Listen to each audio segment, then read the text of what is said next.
جس نے کائنات کا ہر ذرہ ہمارے لیے پیدا کیا ہو تو پھر اس کی حمد و ثنا تو کرنا چاہیے نا۔ دنیا میں کوئی شخص ہم پر احسان کرے تو ہم ہر جگہ بیٹھ کر اس کی اچھائی بیان کرتے ہیں کہ جناب فلاں شخص بہت اچھا ہے، میں ایک مشکل میں تھا، مجھے مشکل سے نکالا ہے اس بندے نے، میں تو زندگی بھر بلکہ میں نے اپنی اولاد کو بھی یہ وصیت کر دی ہے کہ فلاں بندے نے بڑی مشکل کے وقت میرے اوپر احسان کیا تھا، تم بھی ساری زندگی اس کے احسان مند رہنا۔ یہ ہم کہتے نظر آتے ہیں۔ تو افراد، کائنات، معاشرے کے لوگ یہ جو ہم پر احسان کرتے ہیں، اس کے پیچھے کچھ نہ کچھ اغراض اور مقاصد چھپے ہوتے ہیں، ان کے پیچھے کوئی نہ کوئی مطلب ضرور ہوتا ہے، مگر میں قربان جاؤں اپنے رب پر، جو کرم وہ کرتا ہے اس کے پیچھے مطلب نہیں چھپا ہوتا، تو پھر اس کا ذکر ہمیں کثرت سے کرنا چاہیے نا جی۔ تو ہر طرح کی حمد و ثنا میرے رب کے لیے کہ جس نے کل کائنات کو میرے اور آپ کے لیے مسخر کر رکھا ہے، موسموں کو تبدیل کرتا ہے کہ میرے بندے اکتا نہ جائیں۔ کسی بھی چیز جب وہ طوالت پکڑ جاتی ہے تو انسان کی طبیعت میں جو ہے وہ اکتاہٹ آ جاتی ہے، انسان اکتا جاتا ہے، انسان کہتا ہے نہیں اس کو تبدیل ہونا چاہیے۔ اسی لیے تو عربی زبان میں بھی کہا جاتا ہے کہ ہر جدید چیز جو ہے وہ لذیذ ہوتی ہے، اور انگلش میں لوگ کہتے ہیں کہ the change is a name of life, جو زندگی ہے وہ تبدیلی کا نام ہے۔ تو میرا مالک کتنا کرم کرنے والا ہے کہ ہمارے لیے موسموں کو تبدیل کرتا رہتا ہے، کبھی پھولوں کا موسم آ جاتا ہے، کبھی ٹھنڈک کا موسم ہے تو کبھی گرمی کا موسم کے پھل پک جائیں، اور دیگر چیزوں کے لیے بھی فائدہ مند ہوتا ہے۔ تو ہر طرح کی حمد و ثنا اس مالک کے لیے جو ہماری دل لگی کے لیے موسم بدلتا رہتا ہے، جس نے فضاؤں کو ہمارے لیے مسخر کیا، آسمان پر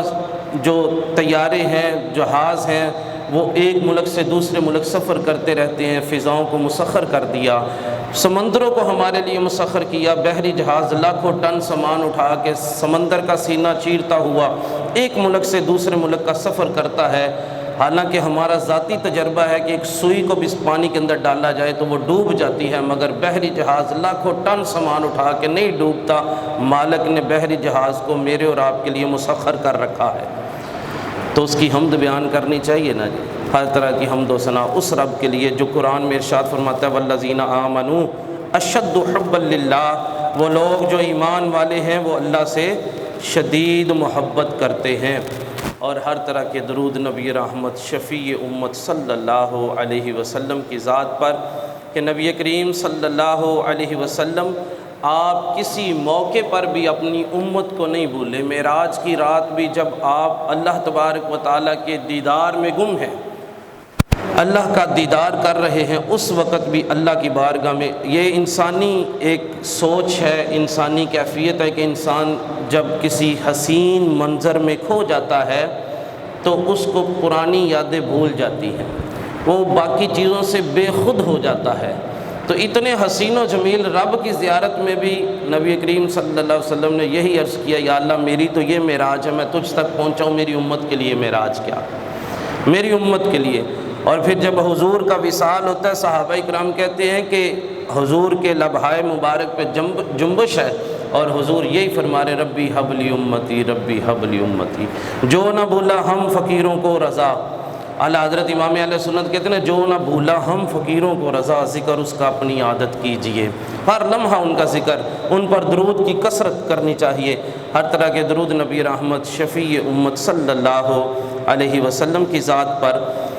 اور اللہ تبارک و تعالیٰ کی کروڑہ کروڑ رحمتوں کا نزول ہو علماء پر، صلحاء پر، اولیاء پر، اور ہمارے ائمہ اکرام پر۔ ہمارا جو آج کا موضوع ہے سپتمبر کے مہینے کے حوالے سے، 7 ستمبر 1974 1974 یہ وہ روشن دن ہے کہ 4:36 پر، جس دن اللہ تبارک و تعالیٰ کے کرم سے اور مردان مجاہد علماء اہل سنت کی سعی پہم سے اور ہزاروں لوگوں کی قربانیوں کے بعد حکومت پاکستان ہماری پارلیمنٹ سے ایک ایسی یادگار قرارداد منظور ہوتی ہے کہ جس میں ایسے لوگ کہ جو معاذ اللہ نبی کریم صلی اللہ علیہ وسلم کی ختم نبوت پر قدغن لگانے والے تھے اور ایک نئے نبی کو گاڑ لیا تھا جن لوگوں نے، ان کو پاکستان کے اندر ایکٹیویٹیز، ان کی جتنی سرگرمیاں تھیں ان کو روکنے کے لیے جو ہماری قومی اسمبلی ہے اس نے ایک قرارداد جو ہے وہ منظور کی 7 سپتمبر کو۔ اس قرارداد میں یہ بتایا گیا کہ یہ لوگ اپنے آپ کو مسلمان بھی نہیں کہہ سکتے اور مسلمانوں کی طرح عبادات یا اپنی عبادت گاہوں کو مسجد یا دیگر عبادات جیسے ہم قربانی وغیرہ کرتے ہیں وہ بھی نہیں کر سکتے۔ اس چیز کو مد نظر رکھتے ہوئے میں نے اس موضوع کو چنا ہے۔ انسان کی زندگی میں عقیدے کی کیا اہمیت ہے؟ عقیدے کی اہمیت ایسے ہی ہے کہ اگر انسان کا عقیدہ درست ہے، اگر انسان کا ایمان درست ہے اور ایمان کی درستگی کے بعد وہ جتنے بھی نیک عمل کرتا ہے، اعمال کرتا رہے تو ان اعمال کا اس کو فائدہ ہے۔ اگر انسان کا بنیادی ایمان ہی درست نہیں ہے، اور ایمان کس چیز کا نام ہے کہ ضروریات دین پر اس طرح ایمان لانا کہ ایک ذرہ برابر پر بھی اس کا کسی قسم کا شک نہ ہو۔ ضروریات دین کیا ہے؟ اللہ تبارک و تعالیٰ کی توحید، اللہ کو وحدہ لا شریک ماننا، رسالت، انبیاء کو بھی ماننا اور امام الانبیاء کو خاتم النبیین ماننا، یہ ہے رسالت، عقیدہ رسالت۔ اور پھر اللہ کے فرشتوں کو ماننا، اور پھر اللہ تبارک و تعالیٰ کی کتابوں کو ماننا، پچھلی کتابوں کو بھی ماننا اور آخری کتاب قرآن مجید پر بھی مکمل ایمان لانا کہ یہ ایک مکمل کتاب ہے۔ ایسا نہیں ہے کہ معاذ اللہ وہ 40 پارے اترے تھے تو 10 جو ہیں وہ بکری کھا گئی، معاذ اللہ، ایسا نہیں، یہ مکمل کتاب ہے۔ امام الانبیاء صلی اللہ علیہ وسلم پر یہ مکمل نازل ہوئی اور آج جو ہمارے پاس موجود ہے یہ بھی مکمل ہے۔ اس پر ایمان لانا اور پھر آخرت پر ایمان لانا کہ کل بروز قیامت جو ہے وہ ایک دن ایسا ہونے والا ہے کہ جس دن تمام لوگوں کو اولین و آخرین اللہ کے حضور پیش ہوں گے اور اپنے اعمال کا جو ہے وہ حساب دیں گے۔ اس چیز کو ماننا، نماز، روزہ، حج، زکوٰۃ، مسجد، جو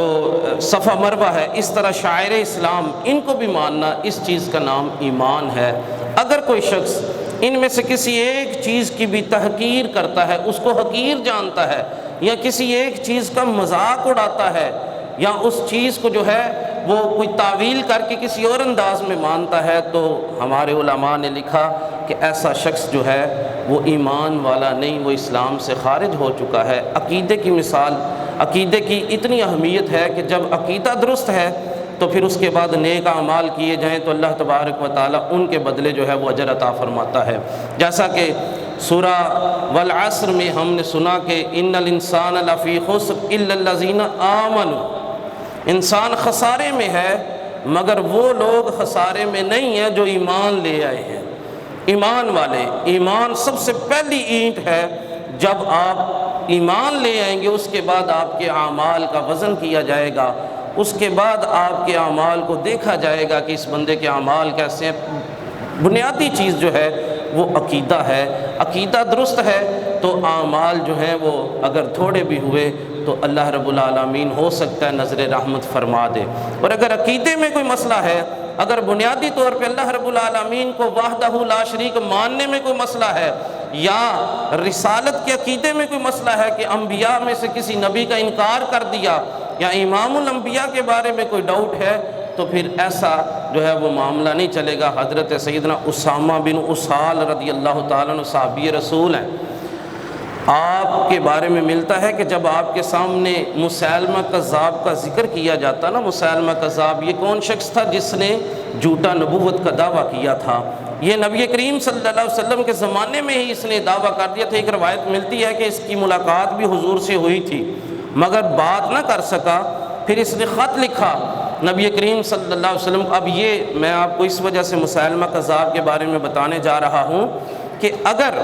نبی کریم صلی اللہ علیہ وسلم کی حیات طیبہ میں ایسے تمام واقعات جو ہیں وہ رونما ہو گئے کہ اگر میرے بعد میری ظاہری حیات کے بعد بھی اگر کوئی ایسا واقعہ پیش آتا ہے تو میری امت اس کے ساتھ کیسے نپٹے گی،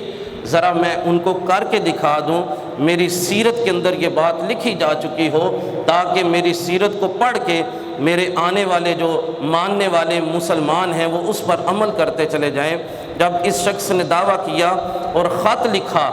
کہ میں بھی نبی ہوں، مجھے بھی آپ کی نبوت سے حصہ ہے، آدھی سلطنت جو ہے، آدھی نبوت مجھے بھی ملی ہے، آدھی دنیا کے آپ نبی ہیں، آدھی دنیا کا میں نبی ہوں۔ جب یہ خط حضور کی بارگاہ میں پہنچا تو نبی کریم صلی اللہ علیہ وسلم نے اس کے بدلے میں ایک خط لکھا جواب میں، اور آپ نے ارشاد فرمایا تو کذاب ہے۔ کذاب یعنی تو جھوٹا ہے، تو کذاب، کاذب کہتے ہیں جھوٹے کو، اور کذاب بہت بڑا جھوٹا، صفت مشبہ کا صیغہ ہے، اس میں تفضیل ہے، بہت زیادہ جھوٹا۔ اور پھر نبی پاک صلی اللہ علیہ وسلم نے کیا ارشاد فرمایا کہ بھئی کون ہے یہ خط اس کو واپس جا کر کے دے کے آئے، کون ہے جو یہ خط واپس لے کے جائے گا۔ اب ظاہر ہے کہ مسیلمہ کذاب کے ارد گرد، مسیلمہ وہ شخص ہے جس نے نبوت کا دعویٰ کیا تھا حضور کی حیات طیبہ میں، اور حضور نے اس کو فرمایا تو کذاب ہے، تو جھوٹا ہے۔ اور پھر امام الانبیاء نے یہ بھی ارشاد فرما رکھا ہے کہ میرے بعد 30 لوگ ایسے آئیں گے، 30 لوگ کہ جو نبوت کا دعویٰ بھی کریں گے اور وہ اپنے دعوے میں جھوٹے ہیں، وہ دجال ہیں، وہ کذاب ہیں۔ اب صحابہ کرام کے سامنے جب حضور نے یہ ارشاد فرمایا نا کہ کون ہے جو یہ خط اس تک پہنچائے گا، تو ایک صحابی رسول جو کھجوریں کھا رہے تھے، بڑے دبلے پتلے سے ہیں، آپ بڑھ کے آگے جو ہے وہ کھڑے ہو گئے، ابھی کھجور کھا رہے تھے تو آگے بڑھ کے کہا حضور میں یہ خط پہنچاؤں گا۔ تو ایک آپ کھجوریں چونکہ تناول فرما رہے تھے تو کھجور کا کچھ ذرہ تھوڑا سا نا وہ باہر گرا، تو ایک قریب بیٹھے ساتھی کہنے لگے بھائی کھجور تو پہلے کھا لو نا۔ تو نبی کریم صلی اللہ علیہ وسلم سے محبت کرنے والے، آپ پر جان وار دینے والے یہ صحابہ کرام کا جذبہ، عشق رسول دیکھیے۔ آج عشق رسول کا جذبہ ہمارا بھی ہے نا، ہمارا وہ اگلا مہینہ آ رہا ہے جس مہینے میں ہم نے لائٹیں لگا کے اپنے عشق رسول کے جذبے کا اظہار کرنا ہے، اور وہ مہینہ آ رہا ہے جس مہینے میں ہم نے جلوس اور جھنڈیاں لگا کے اپنے عشق رسول کا اظہار کرنا ہے۔ افسوس سے کہنا پڑتا ہے کہ کیا عشق رسول باقی 11 مہینوں میں سو جاتا ہے؟ کیا باقی 11 مہینوں میں وہ ہم عاشق رسول نہیں رہتے؟ یہ افسوس ہمیں اس وقت تک رہے گا کہ جب تک امت کا ایک ایک فرد جو ہے وہ سیرت مصطفیٰ کو اپنا نہیں لے گا۔ تو خیر بات یہ ہے کہ عشق رسول صحابہ کا دیکھیے، کہنے لگے کہ میں اس وجہ سے فوراً بول پڑا ہوں، کہیں ایسا نہ ہو کہ میں کھجور کھاتے ہوئے دیر کر دوں اور کوئی اور بندہ ذمہ داری لے لے، کوئی اور بندہ ذمہ داری لے لے۔ اب ان کو ذمہ داری ملتی ہے حضرت حبیب بن زید رضی اللہ تعالیٰ عنہ۔ کیا ذمہ داری ہے کہ تم نے یہ خط لے کے جانا ہے، کس کے پاس؟ مسیلمہ کذاب کے پاس۔ اور خط کے اندر کیا لکھا ہوا ہے؟ خط کے اندر لکھا ہوا ہے کہ تو کذاب ہے، تو جھوٹا ہے، تو دعوے میں جھوٹا ہے۔ اب یہاں پہ ایک اور بات میں بتاتا چلا جاؤں کہ آج ہمارا ایک مزاج بن گیا ہے، آج ہم لوگ ایک مزاج بلڈ اپ کر بیٹھے ہیں کہ جو بھی شخص کوئی مداری لگاتا ہے 4 بندے اس کے ماننے والے ہو جاتے ہیں، جو بھی شخص کوئی نئی بات کرے گا 5-7 بندے اس کے ارد گرد اکٹھے ہو جائیں گے، اور پھر ان بندوں کو جو ہے وہ مزید وہ کچھ لالچ دے کے اپنی راہ کو ہموار کرنے کے لیے، رائے عامہ حاصل کرنے کے لیے جو ہے وہ استعمال کرتا ہے، اور محلوں گلیوں میں جا کر کے عام سادے مسلمانوں کو کہا جاتا ہے جناب کون سا اس نے نیا کام کر دیا جو آپ اس کے اتنے مخالف ہو گئے ہیں؟ وہ کوئی اتنا نیا کام نہیں کیا، دیکھو میں بھی تو ہوں نا، تو میں اس کے ساتھ ہوں۔ ہر نیا مداری لگانے والا شخص جو ہے وہ ہمارا مزاج بن گیا، ہم اس کے ارد گرد جو ہے وہ پہنچ جاتے ہیں۔ یہ مزاج اسلام کا مزاج نہیں ہے۔ اسلام کا مزاج کیا ہے میں ذرا یہ بھی بتا دوں کہ حضرت پیر سید مہر علی شاہ صاحب رحمۃ اللہ تعالی علیہ تاجدار گولڑا،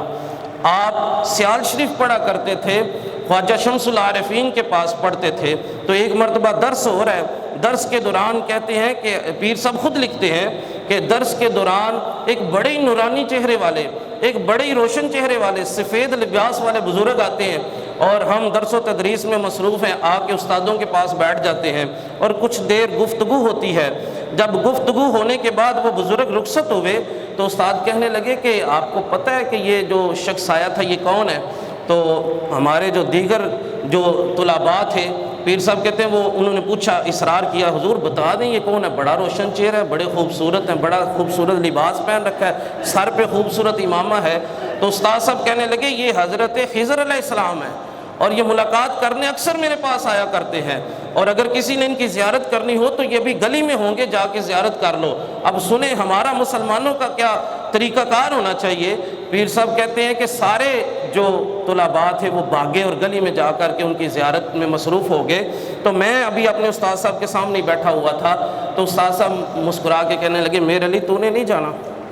تو نے نہیں جانا، تو نہیں زیارت کرتا حضرت خضر علیہ السلام کی؟ تو میں نے کہا میں اس کی زیارت کرتا ہوں جس کی زیارت کرنے خضر علیہ السلام آتے ہیں، جس کو دیکھنے خضر علیہ السلام آتے ہیں۔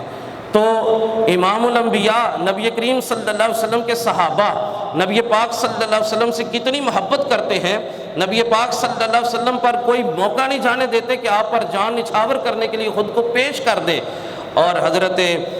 حبیب بن زید رضی اللہ تعالیٰ عنہ، آپ نے جب ارادہ کیا تو حضور نبی رحمت صلی اللہ علیہ وسلم نے نیزہ عطا فرمایا اور کہا جاؤ ذرا دھیان سے جانا۔ تھے بڑے کمزور، 10-11 بچے تھے ان کے،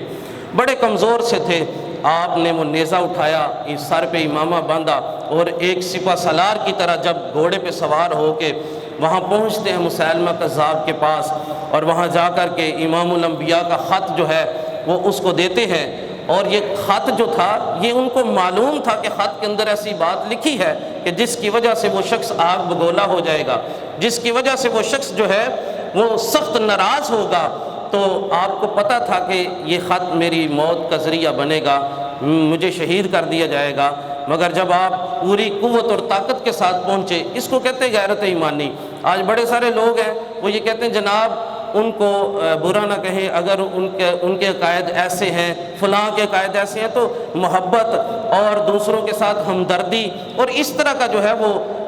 ماحول کو بنائیں، آپ محبت کا ماحول بنائیں۔ کیا صحابہ کو اس ماحول بنانے کی ضرورت نہیں تھی؟ کیا صحابہ نہیں سمجھتے تھے کہ ماحول محبت والا ہونا چاہیے؟ کیا صحابہ کا یہ عقیدہ نہیں تھا کہ دوسروں کے ساتھ مل بیٹھنا چاہیے؟ یہ مسئلہ ہی ایسا ہے، یہ نبوت کا مسئلہ، ختم نبوت کا مسئلہ اتنا گمبھیر، اتنا سخت مسئلہ ہے کہ دیکھیں کہ نبی کریم صلی اللہ علیہ وسلم کے زمانے میں جب مدنی دور ہے 10 سالہ، اس دور میں 74 غزوات اور سرایا یعنی دیگر ایسی جنگیں کہ جن میں حضور شرکت کرتے ہیں یا نہیں کرتے، وہ 74 جنگیں ہوئی ہیں، اور ان جنگوں میں 259 صحابہ شہید ہوئے ہیں۔ نبی کریم صلی اللہ علیہ وسلم کے 10 سالہ دور نبوی دور، یہ جو مدنی دور ہے، اس دور میں 74 جنگیں ہوتی ہیں اور 259 صحابہ شہید ہوئے۔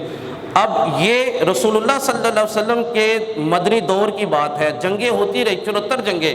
اور ایک طرف ختم نبوت کی جنگ ہے، ایک طرف وہ جنگ ہے کہ جو مسیلمہ کذاب کے خلاف حضرت سیدنا صدیق اکبر رضی اللہ تعالیٰ عنہ نے لڑی ہے۔ صحابہ کا اجماع ہے، صحابہ اکرام نے سب سے پہلے اس مسئلے کو کچلنے کی کوشش کی، سب سے پہلے اس فتنے سے نپٹنے کی کوشش کی، اور نبی کریم صلی اللہ علیہ وسلم کے صحابہ نے اپنی سیرت سے ہمیں بتا دیا کہ تمام مسائل پس پشت رکھ کے سب سے پہلے ختم نبوت پہ پہرا دینا سیکھو، جیسے ہم نے پہرا دیا ہے۔ 40,000 جو ہے وہ مسیلمہ کذاب کے لوگ تھے، اور یہاں صحابہ اکرام جو ہیں وہ 20,000 کے قریب ہیں، اور 1200 صحابہ اس جنگ یمامہ میں شہید ہوتے ہیں، جن میں سے 700 حافظ قرآن صحابہ ہیں، 1200 صحابہ۔ اور پورے مدنی دور میں 10 سالہ مدنی دور میں کتنے صحابہ شہید ہوئے؟ 259 صحابہ صرف شہید ہوئے، مگر اس جنگ میں 1200 صحابہ، اور ان 1200 میں سے 700 ایسے تھے کہ جو حافظ قرآن تھے، حتیٰ کہ یہاں تک ہے کہ یہ اصول بنا دیا گیا تھا کہ اب بدری صحابہ جنگ نہیں لڑیں گے، جو بدر میں گئے تھے وہ صحابہ جو ہیں وہ ان کی زیارت کی جائے گی، وہ صحابہ ہمارے لیے بڑا ہی اللہ تبارک و تعالیٰ کا انمول تحفہ ہے۔ مگر جب یہ جنگ آتی ہے، جب مسیلمہ کذاب کے خلاف جو ہے وہ برسر پیکار ہوتے ہیں صحابہ اکرام، جب مسیلمہ کذاب سے بدلہ لینا تھا، جب اس کو نشان عبرت بنانا تھا، تو حضرت سیدنا صدیق اکبر فرمانے لگے اب بدری صحابہ بھی جائیں گے، بدر والے صحابہ بھی جائیں گے، وہ بھی جائیں گے، سارے جائیں گے، حتیٰ کہ میں بھی جاؤں گا، سب لوگ جائیں گے۔ اور مسیلمہ کذاب کو قتل کر کے ہمیں قیامت تک کے لیے پیغام دے دیا کہ اگر کوئی بھی شخص جو ہے وہ ختم نبوت پہ قدغن لگاتا ہے یا نبی ہونے کا دعویٰ کرتا ہے تو اس شخص کا جو ہے وہ سزا یہی ہے، جو حضور امام الانبیاء نے اسود انسی کے بارے میں یمن کے اندر جس نے نبوت کا دعویٰ کیا تھا، اس کے لیے نبی کریم صلی اللہ علیہ وسلم نے سزا جو ہے وہ منتخب فرمائی تھی، اور جو مسیلمہ کذاب کے لیے منتخب فرمائی تھی، قیامت تک کے لیے ہر جو ایسا شخص ہے جو نبوت کا دعویٰ کرے گا اس کے لیے یہی سزا ہے۔ تو پھر دیکھیے کہ حضرت حبیب بن زید رضی اللہ تعالیٰ عنہ جب وہاں جاتے ہیں تو مسیلمہ کذاب جو ہے وہ خط دیکھ کے بڑا آگ بگولا ہوتا ہے، اور آگ بگولا ہونے کے بعد کہنے لگا کہ دیکھو میرے دربار کے اندر ذرا نگاہ دوڑا کے دیکھو کہ میرے جو جتنے احباب کھڑے ہیں کیا ان کے ہاتھوں میں تلواریں ہیں؟ تو حضرت حبیب بن زید کہنے لگے مجھے کوئی ضرورت نہیں ہے دیکھنے کی۔ پوچھا کیوں؟ کہتے ہیں کہ اگر تلواریں ہیں تو ان کا میرے اوپر کوئی روب نہیں ہے۔ انسان اپنے گھر سے نکلتے وقت اپنے چھوٹے چھوٹے بچوں کو دیکھتا ہے، میرے کچھ بچے ایسے بھی ہیں جو ابھی چلنا شروع ہوئے ہیں، میرے ایک دو بچہ جو ہے وہ بھی دودھ پیتا ہے، تو میں نے تو اپنے بچوں کو نہیں دیکھا جن کو انسان دیکھا کرتا، میں ان کو کیا دیکھوں؟ تو حضرت حبیب بن زید رضی اللہ تعالیٰ عنہ کو شہید کرنے کا حکم دے دیا۔ آپ کے ایک بازو کو پہلے شہید کیا گیا، پھر دوسرے بازو کو شہید کیا گیا، اور حضرت حبیب بن زید کی زبان پہ صرف ایک ہی جملہ جاری تھا، اشہد ان لا الہ الا اللہ وحدہ لا شریک لہ واشہد ان محمدا عبدہ ورسولہ۔ میں گواہی دیتا ہوں کہ اللہ وحدہ لا شریک ہے، اور میں گواہی دیتا ہوں محمد رسول اللہ صلی اللہ علیہ وسلم اللہ کے آخری نبی اور رسول ہیں۔ یہ ان کی زبان پہ جاری تھا۔ یہ صحابہ کرام کی سیرت ہمیں ملی ہے۔ اسی طرح جو ہے وہ وقت گزرتا گیا، اور پھر وقت جو ہے وہ یہاں تک پہنچا کہ بر صغیر پر انگریز نے جب اپنا تسلط قائم کیا تو انگریز کو مسلمانوں کی طرف سے جو خطرہ تھا، سب سے بڑا خطرہ جو ہے وہ یہ تھا کہ مسلمانوں کے اندر جو جہاد کی روح ہے اس کو کسی طریقے سے ختم کیا جائے۔ مسلمانوں کے اندر جو جہاد کا جذبہ ہے، ذوق شہادت ہے، جو یہ اپنے نبی کی ذات پر کٹ مرنے کے لیے تیار ہو جاتے ہیں، کسی طریقے سے اس روح کو نکال لیا جائے، کسی طریقے سے یہ ان کے اندر جو یہ محبت ہے یہ ختم کر دی جائے، یہ جہاد کا جذبہ ختم کیا جائے تاکہ ہمارا مقابلہ کرنے کے لیے کوئی شخص کھڑا نہ ہو۔ تو علامہ فضل حق خیر آبادی رحمۃ اللہ تعالی علیہ نے فتویٰ دیا کہ یہ جو ہے وہ جہاد اس باطل قوم کے خلاف، اس باطل حکومت کے خلاف جہاد کرنا چاہیے۔ تو حضرت ان کے بارے میں علامہ فضل حق خیر آبادی کو جو ہے وہ گرفتار کر لیا گیا، پھر آپ کو مختلف جیلوں میں رکھا گیا، آپ پر مختلف قسم کے تشدد کیے گئے، آپ کو کہا گیا کہ اپنا فتویٰ واپس لو۔ آپ نے کہا کہ فضل حق کا سر تو کٹ سکتا ہے مگر قرآن اور حدیث کی جو بات کر بیٹھا ہے اس سے واپس ایک قدم کے لیے بھی نہیں ہٹے گا۔ اسی چیز کو لے کر کے ہمارے علماء آگے بڑھتے ہیں، اور 1953 کو قذاب کہیں تو لوگ کہتے ہیں بھئی آپ توڑنے کی بات کرتے ہیں، آپ لوگوں کو ڈی موٹیویٹ کرتے ہیں، آپ جوڑنے کی بات کریں، آپ لوگوں کو اپنے قریب کریں، آپ جوڑیں۔ بھائی ہم سے ایسا نہیں جوڑا جاتا۔ جس کو حضور نے قذاب کہا ہم اس کو سچا نہیں کہہ سکتے، جس کو رسول اللہ صلی اللہ علیہ وسلم نے قذاب کہا، اور یہ بھی فرمایا کہ میرے بعد 30 قذاب اور ہوں گے، دجال ہوں گے وہ شخص۔ حضور نے فرمایا، بخاری شریف کی حدیث پاک ہے، میری مثال ایسے ہے جیسے ایک شخص عمارت بناتا ہے، بڑی خوبصورت عمارت ہے، اور اس کے اندر ایک اینٹ کی جگہ چھوڑ دیتا ہے۔ لوگ آتے ہیں عمارت کے گرد گھوم کر کے دیکھتے ہیں، عمارت بڑی خوبصورت ہے، عمارت بہت بڑی لگتی ہے، آنکھوں کو اچھی لگتی ہے، مگر کہتے ہیں کہ کاش یہ ایک اینٹ بھی لگا دی جاتی تو عمارت مکمل ہو جاتی، عمارت کے اندر کسی قسم کا کوئی جو ہے وہ عیب نہ رہ جاتا۔ حضور فرماتے ہیں وہ آخری اینٹ میں ہوں، اور اللہ تبارک و تعالیٰ نے نبوت کی عمارت میں وہ آخری اینٹ لگا کے نبوت کی عمارت کو مکمل کر دیا ہے۔ اب میرے بعد کوئی اور نبی نہیں آئے گا، انا خاتم النبیین ولا نبی بعدی، میں اللہ کا آخری نبی ہوں اور میرے بعد کوئی اور نبی نہیں ہے۔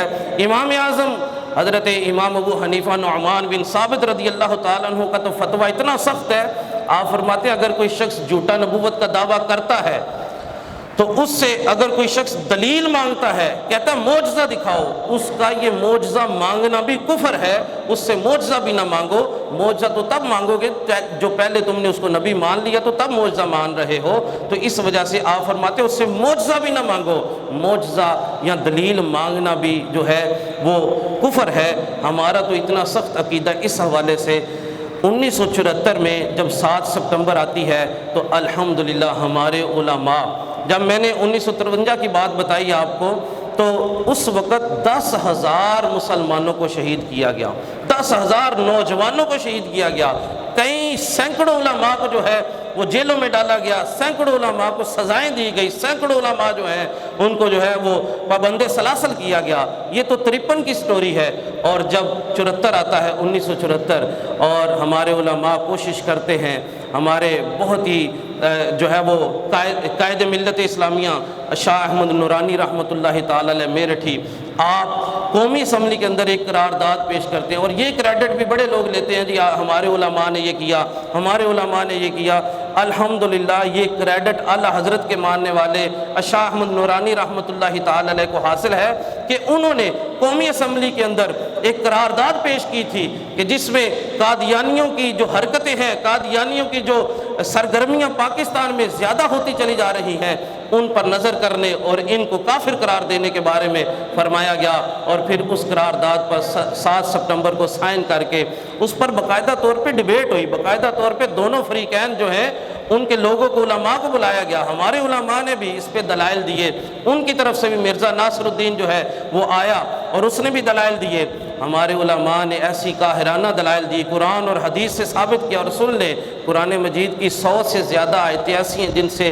ختم نبوت ثابت ہے، اور امام الانبیاء کی 200 سے زائد حدیثیں ایسی ہیں کہ جس سے نبی کریم صلی اللہ علیہ وسلم کی ختم نبوت ثابت ہوتی ہے۔ ہمارے علماء نے دلائل دیے، اور 7 ستمبر کو پاکستان کی قومی اسمبلی سے یہ قرارداد منظور کر دی گئی۔ اب کچھ لوگ یہ بھی پروپیگنڈا کرتے ہیں کہ معاذ اللہ ان کو جو ہے وہ صرف اسمبلی سے جو ہے وہ غیر مسلم قرار دیا گیا ہے، کسی ملک کی اسمبلی کو کیا حق پہنچتا ہے کہ وہ کسی کو مسلمان یا غیر مسلم قرار دے؟ تو میں یہ پوچھتا ہوں کیا اسمبلی میں بیٹھے ہوئے جو لوگ ہیں وہ محدث ہیں؟ کیا وہاں پہ علماء بیٹھے ہیں؟ کیا وہاں پہ بہت بڑے بڑے مفتیان اکرام بیٹھے ہیں جو کسی کے بارے میں یہ فتویٰ دیتے ہیں؟ سن لیں، یہ عقیدہ جو ہے یہ آج سے 1400 سال پہلے سے ثابت ہے۔ آج سے 1400 سال پہلے امام الانبیاء نے بتا دیا تھا کہ میں اللہ کا آخری نبی ہوں، میرے بعد کوئی اور نبی نہیں، اور تم اللہ آخری امت ہو، تمہارے بعد کوئی اور امت نہیں ہے۔ یہ عقیدہ تو ثابت پہلے سے ہے، اس کا اظہار جو ہے وہ 7 ستمبر 1974 کو پاکستان کی اسمبلی میں کیا گیا۔ آج میں اور آپ، ہم پر کچھ ذمہ داریاں ہیں، ہم پر ایک مسلمان ہونے کی حیثیت سے، ختم نبوت کا مجاہد ہونے کی حیثیت سے، امام الانبیاء کو آخری نبی ماننے کی حیثیت سے، خاتم النبیین ماننے کی حیثیت سے ہماری ذمہ داریاں یہ ہیں کہ ہم اپنی اولاد کو بتائیں کہ بیٹا ان لوگوں کے عقائد سے بچنا ہے، بیٹا ایسے لوگوں سے بچنا ہے۔ ہم عام عوام کے اندر جو ہے وہ ختم نبوت کا شعور بیدار کریں، ہم عام عوام تک جو ہے یہ بات پہنچائیں کہ ختم نبوت کتنا حساس مسئلہ ہے، کہ صحابہ بلکہ حفاظ صحابہ، بدری صحابہ نے اپنی جانیں قربان کی ہیں اور ختم نبوت پہ جو ہے وہ قدغن نہیں آنے دی۔ یہ مسئلہ کتنا اہم ہے، یہ ہماری ذمہ داری ہے۔ مگر افسوس کہ اب لوگ ایسے آ گئے ہیں جو کہتے ہیں بھائی اتحاد کی بات کرو، جوڑنے کی بات کرو، جہاں جوڑنے کی بات کرنی ہوتی ہے ہم وہاں جوڑنے کی بات کرتے ہیں۔ ہم سب نے مل کر ہم نے جوڑنے کی بات کی، الحمدللہ تمام جو مذہبی تنظیمیں ہیں انہوں نے مل کر کے سب نے اکٹھے اتحاد کے ساتھ اپنے سیلاب زدگان بھائیوں کی مدد کی، اور الحمدللہ وہاں پہ نبی کریم صلی اللہ علیہ وسلم کے دیوانے داڑھیوں والے عشاقان مصطفیٰ ہی نظر آتے ہیں جو وہاں پہ سیلاب زدگان کی مدد کر رہے ہیں۔ جہاں اتحاد کی بات تھی وہاں ہم نے اتحاد کی بات کی، مگر یہ مسئلہ اتنا سخت مسئلہ ہے کہ اس مسئلے پہ ہم کمپرومائز نہیں کر سکتے۔ جس نے ختم نبوت پر قدغن لگائی وہ کذاب ہے، وہ دجال ہے، وہ قیامت تک کے لیے دجال رہے گا۔ اللہ رب العالمین کی بارگاہ میں دعا ہے کہ میرا مالک ہمیں سچا اور سچا اور کھرا عقیدہ عطا فرمائے۔ اللہ تبارک و تعالیٰ زندگی میں کبھی ایسا لمحہ نہ آئے کہ ہم ایک لمحے کے لیے بھی ایسے لوگوں کے ساتھ مل بیٹھنے کے بارے میں سوچیں بھی، ہم کبھی سوچ بھی نہیں سکتے۔ اللہ رب العالمین ہمارے بچے کو ختم نبوت کا مجاہد بنائے۔ وما علینا الا البلاغ، سنت ادا فرما لیجیے۔